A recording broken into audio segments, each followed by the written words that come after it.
This webinar will address when parents should seek physical therapy for their older child, teen, or adult with Down syndrome. In this webinar, I want to discuss some unique musculoskeletal issues associated with Down syndrome that put older children, teens, and adults at risk for injury or joint pain, the signs and symptoms that may indicate when physical therapy is needed, and some prevention strategies that can be implemented to possibly avoid these issues. I've been a physical therapist for close to 30 years now, with more than 22 years of that experience working with children. I also have experience in the traditional outpatient orthopedic setting, and I've conducted some research on the efficacy of foot and ankle bracing for children with Down syndrome.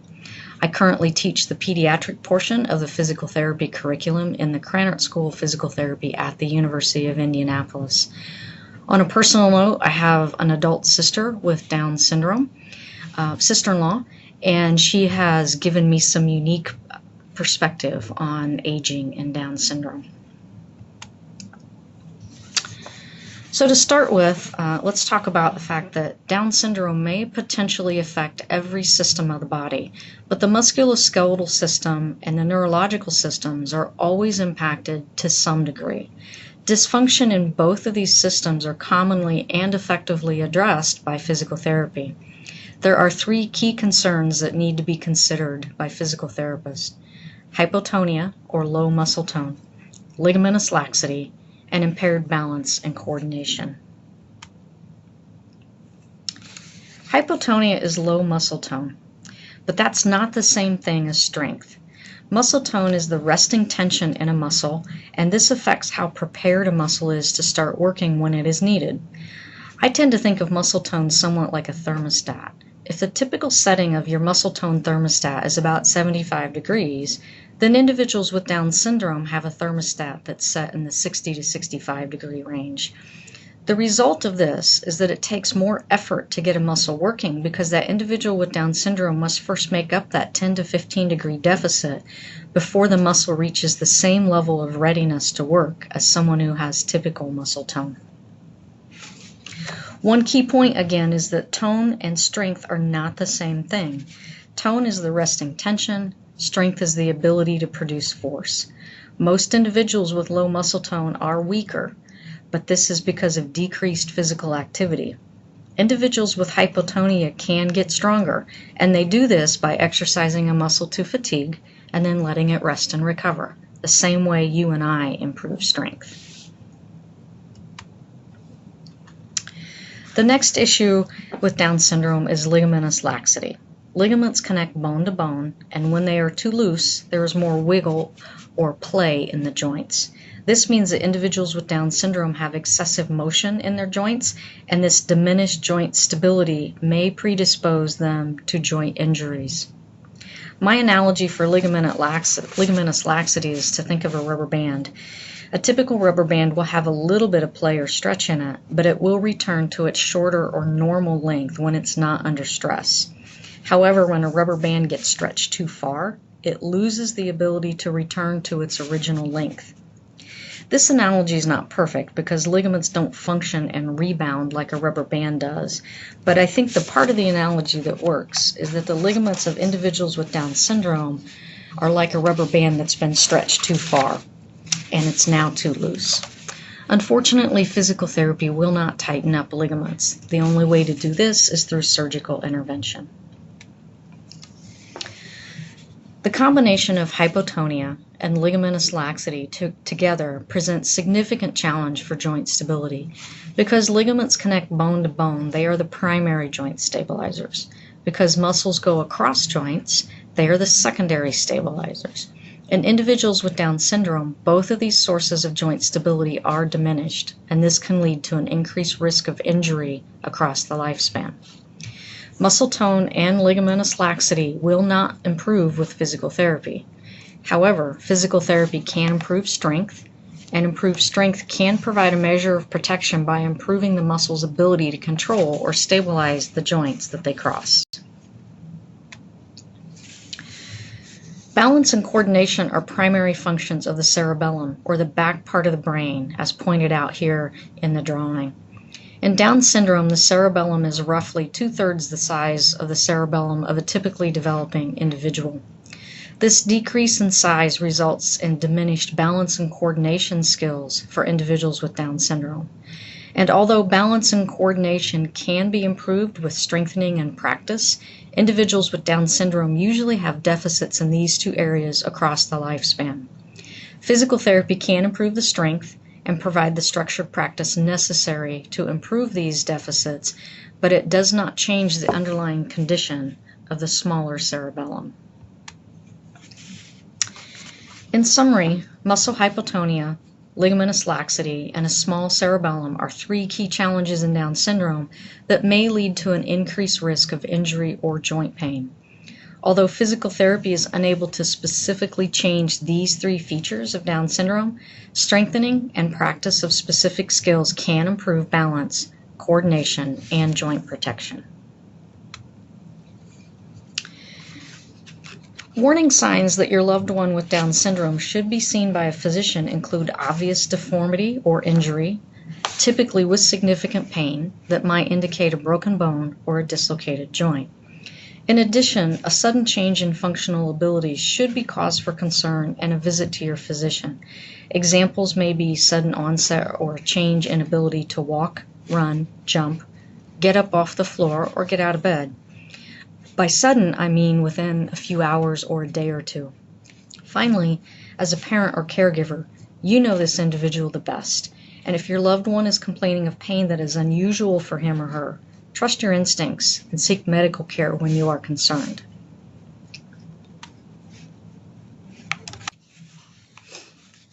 One special consideration for individuals with Down syndrome is the ligamentous laxity where the skull meets the top of the spine.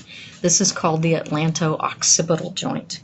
Ligamentous laxity here could mean that the spinal cord gets pinched or bent, and this permanent spinal cord injury may result. Young children with Down syndrome are typically screened for this, but how to definitively screen for this and at what age to do it is still a bit controversial. I've worked with a young lady whose symptoms didn't show up until she was 10 years old. Although this is not an exhaustive list here on the screen, I have included some of the possible signs and symptoms of when that laxity may be happening at the top of the spine. These include headaches, neck pain, refusal to move or turn the head, and sudden changes in either motor skills or their muscle tone. If you have any concern that your loved one may be experiencing these symptoms of instability, you should contact your physician immediately.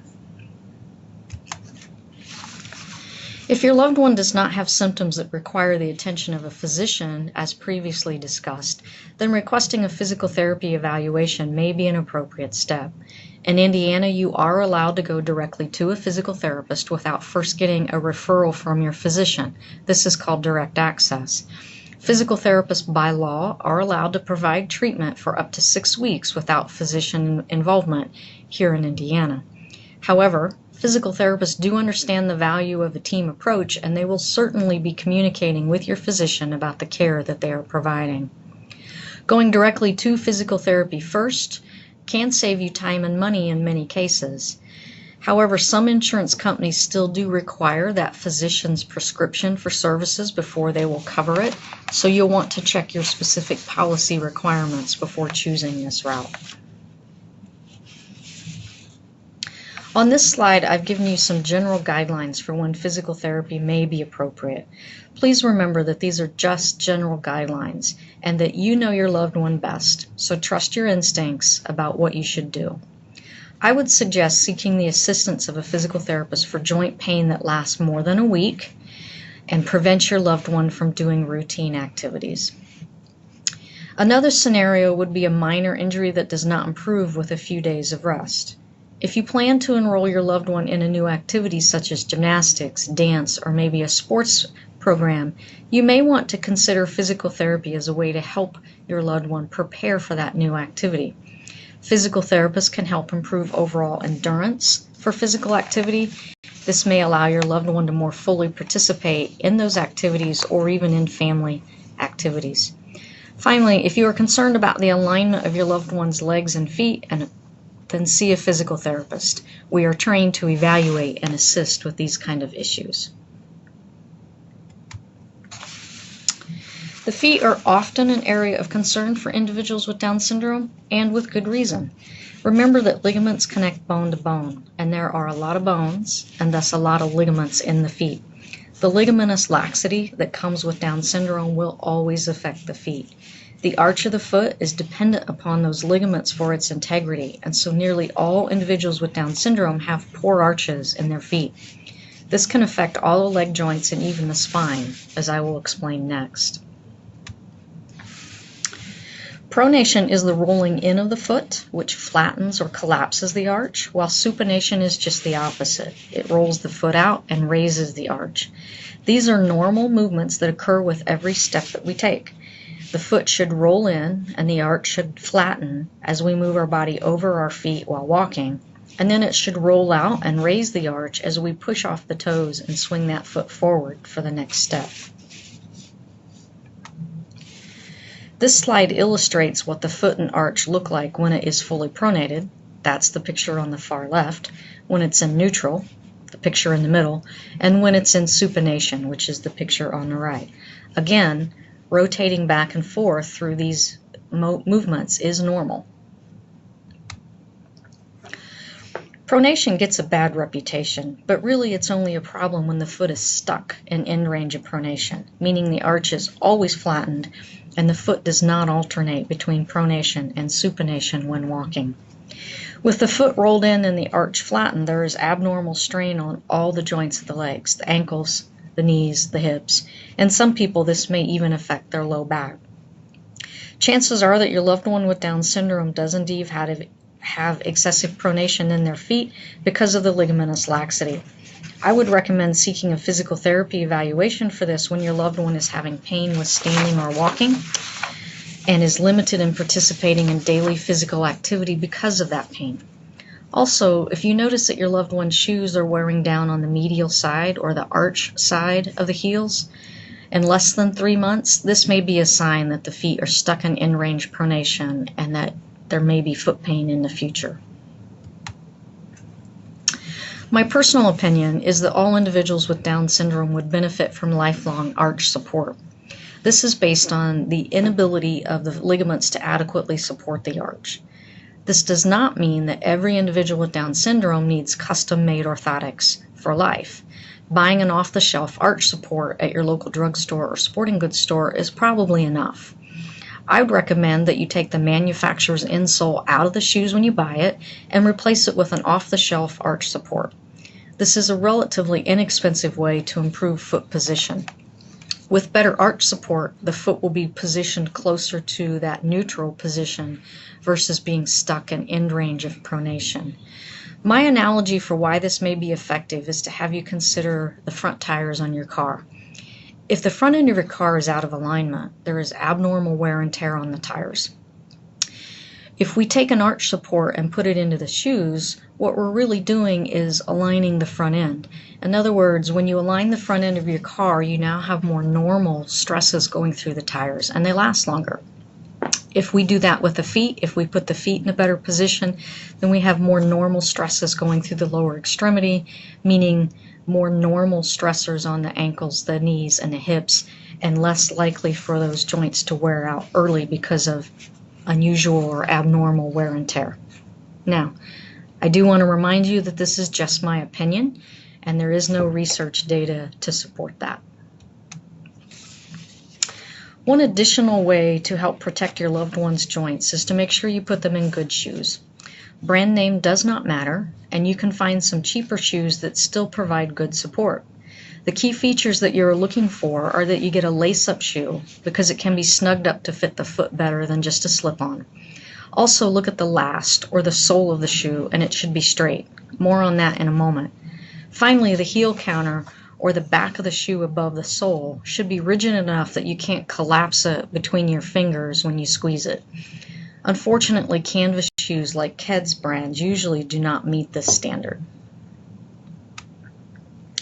This slide gives you more detail about the last or sole of the shoe. You want to find a straight lasted shoe because if the last is curved, it actually encourages more pronation, and that is exactly what we want to avoid.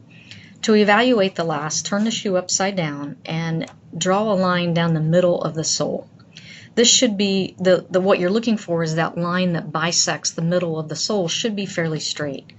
Make sure that you're actually bisecting the sole according to the edges of the shoe, because sometimes the colors or the pattern on the bottom of the shoe can be a little bit misleading.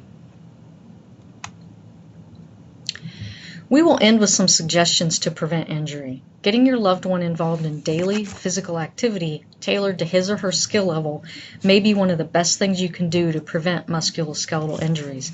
Being physically active every day can improve strength, endurance, heart and lung function, and even improve attitude and behavior. My goal as a physical therapist is to help everyone see that physical activity is essential to maintaining your health, and I would love for everyone to think of daily exercise like they think of brushing their teeth. You just do it every day because you know it's good for you. Physical activity can initially seem daunting for anyone who's not done it before, so a physical therapist can help you target the right activity for your loved one's skill level. And it's been my experience that non-competitive activities that include friends or the opportunity to make new friends are usually the most successful with individuals with Down syndrome. Compression garments have become standard equipment for athletes, and Under Armour is probably the most popular or well-known brand out there. There is no research on compression garments, and especially there's no research on whether or not they might provide additional support for hypotonia and ligamentous laxity, but athletes seem to be convinced they help. This may be a relatively inexpensive option to help provide additional support for your loved one's legs. If more significant support is needed, a physical therapist can help identify a specific style and size of knee or ankle brace that may help prevent injury or improve ability to participate after injury. Another key to preventing injuries is to include both a warm-up before the activity and a cool-down after the activity. Gentle movements that gradually increase intensity are good for a warm-up, and walking or gentle stretching can be a good way to cool down. The temptation is always just to sit or lay down after the activity, but this may lead to increased muscle soreness and then reluctance to try again the next day. In summary, individuals with Down syndrome have unique characteristics that make them more susceptible to joint injury and pain. Although the anatomical features of Down syndrome cannot be changed by exercise, there are ways to improve strength, balance, and coordination, and to protect your loved one from injury. Physical therapists are specifically trained to help guide you in choosing appropriate physical activity for your loved one, and can also treat injuries and pain to help keep your loved one more independent and more active. Thank you for listening, and I hope you have found this helpful.